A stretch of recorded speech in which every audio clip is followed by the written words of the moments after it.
Good evening. Thanks for joining us on this Tuesday edition of Source 16 News at 10. I'm Tammy Hancock.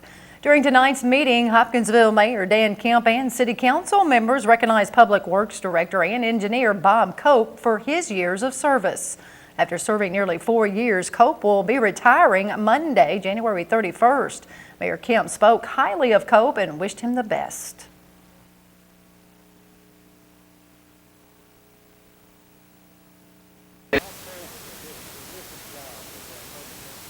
For the last 4 years, he managed the opening of the water park. He managed the merger of the Park and Recreation Commission into the city. He got our sidewalk program rolling. He managed the renovation of North Drive Park that's now DuBois Park. In other business, Chief Financial Officer Robert Martin told council members that 1,200 letters will be mailed to property owners who have not paid their property taxes and that $220,000 still needs to be collected. City Council unanimously approved to authorize a Recreational Trails Program grant application as well as a Land and Water Conservation Fund grant application.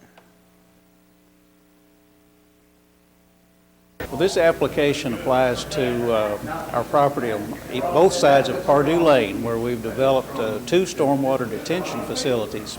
And this land is going to be usable as a passive park. In addition, City Council approved a Kentucky Waste Tire grant. That's a crumb rubber grant where we grind up used tires and then use them in playground facilities. And if we can be successful on this grant, then we plan to use that crumb rubber over at Walnut Street Park. Council members also moved to postpone taking action in pursuing a Safe Routes to School grant application since the program has been suspended. A crowd of about 50 Hopkinsville residents met to start planning for a dog park tonight. The Christian County Humane Society donated $6,000 toward the construction of the park during the meeting. Parks and Recreation Superintendent Gary McIntyre spoke about construction for a bark park becoming a reality. I think with what we're seeing here tonight and knowing some of the people in this room, with the right information and contacting the right people, this could become a reality in probably short order. The Humane Society also invited Laura Alexander, who helped bring a dog park in Murray, to speak at tonight's meeting and share her experiences. Alexander gave fundraising tips, how to get help from the community, and how to go about building a park in Hopkinsville. McIntyre says they already have an area for the park in mind, but would not disclose the place because they have not committed to it yet. The Christian County Humane Society's next meeting will be held on February 15th at 6 p.m. at the Thomas Street Recreation Center. Murray-Callaway County Hospital has a new chief executive officer. The Board of Trustees met this morning and unanimously approved the appointment of Jerome Jerry Pinner III to become the CEO effective April 1st. Pinner is retiring from the United States Army as a colonel after 29 years of service.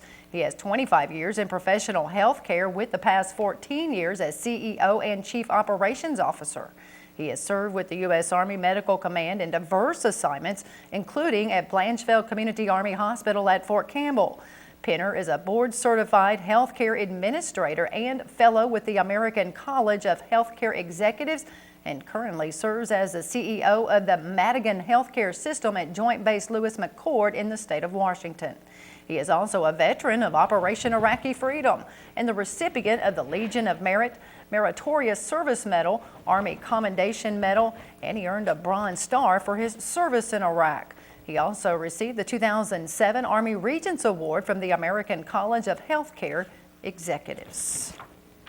Hopkinsville Community College President Jim Selby spoke frankly about the state of the college during a breakfast this morning. According to Selby, enrollment has increased 30.1% since 2005, and students who need one or more developmental class remains fairly high. But success rates in developmental classes are still pretty low. In addition, Selby states retention rates remain very low, and the percentage of students who enter community colleges and who complete a certificate, diploma, or degree are embarrassing. Meanwhile, Selby says in order for HCC to move forward, the college will have to grow and get better at what the college is already doing. The HCC president states enrollment, donations to the college, and grant funding are at an all-time high.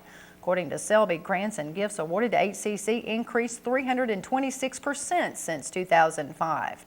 The event was organized by the Hopkinsville Christian County Chamber of Commerce. A Beaver Dam man has been arrested after police say he confessed that he buried his twin brother in his backyard. Beaver Dam police charged 36-year-old William Hatchett with tampering with physical evidence. Chief Adam Wright says an anonymous caller wanted a welfare check at 26 Church Street that led police to a shallow grave in the backyard and them finding the body of 36-year-old Robert Hatchett wrapped in a sheet. William Hatchett reportedly told police that his twin brother, who suffered from Huntington's disease, died of natural causes and he buried him in their backyard weeks ago. The coroner conducted an autopsy on Robert Hatchett this morning and determined that no foul play was involved in his death. William Hatchett remains booked into the Ohio County Detention Center. 2 Hopkinsville families lost their homes this morning when a multi-family dwelling was destroyed by fire. 30 Hopkinsville firefighters responded to 2121 Crockett Street around 8:45 this morning and reportedly saw heavy gray smoke and some flames coming from the home. Crews battled the 2-story fire for over 3 hours, which caused an estimated $65,000 in damages. According to the report, no one was injured and officials are still investigating what caused the fire. The building that consisted of 3 apartments is owned by Tim Vandiver of Hopkinsville. 3 Hopkinsville men who were involved in the February 2009 shooting death of a Crofton man had their cases continued in Christian County Circuit Court this afternoon. After pleading guilty to second-degree manslaughter, Judge Andrew Self continued 35-year-old Michael Mosby's case until Wednesday afternoon, January 26. Mosby was originally charged with murder but took a plea deal on September 2nd from the Commonwealth and had his charges reduced in exchange for a 10-year prison sentence. Judge Self also continued Philip Green's case until January 26. He is charged with facilitation of murder and first-degree hindering prosecution and apprehension. Meanwhile, Judge Self moved 20-year-old Maurice Lane's case until tomorrow afternoon. Lane also took a plea deal from the Commonwealth on September 2nd and had his murder charge reduced to facilitation to murder for a 5-year sentence. Lane is accused of providing the gun that was used to kill Desmond Welch on February 20th in Crofton during a robbery. Meanwhile, the 4th man involved in the shooting death of Desmond Welch on February 20, 2009 was formally sentenced to 20 years in prison today. Before sentencing, Robert Lewis entered a guilty plea to second-degree manslaughter and first-degree hindering prosecution and apprehension after he shot and killed Welch following a robbery. Lewis also pleaded guilty to drug-related charges. The 33-year-old took a plea deal from the Commonwealth to have his sentence run concurrently and will have to serve at least 10 years before he is eligible for parole.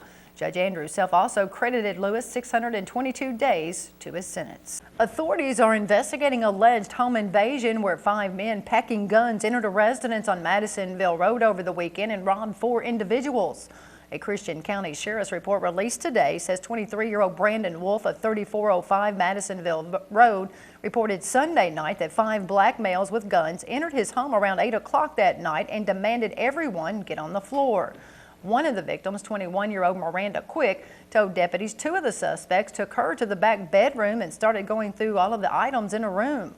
According to the report, Wolf, 26-year-old Walter Valentine of Hopkinsville, and 21-year-old Bradley Knight of Hopkinsville were face down in the kitchen while the other 3 suspects went through their pockets.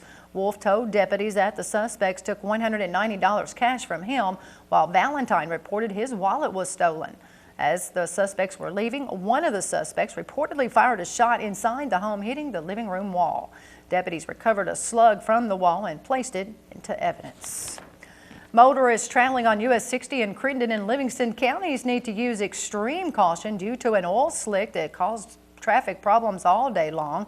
Kentucky Transportation Cabinet spokesman Keith Todd reports highway crews have been working with police agencies throughout the day to deal with an oil slick along a 20-mile section of US 60.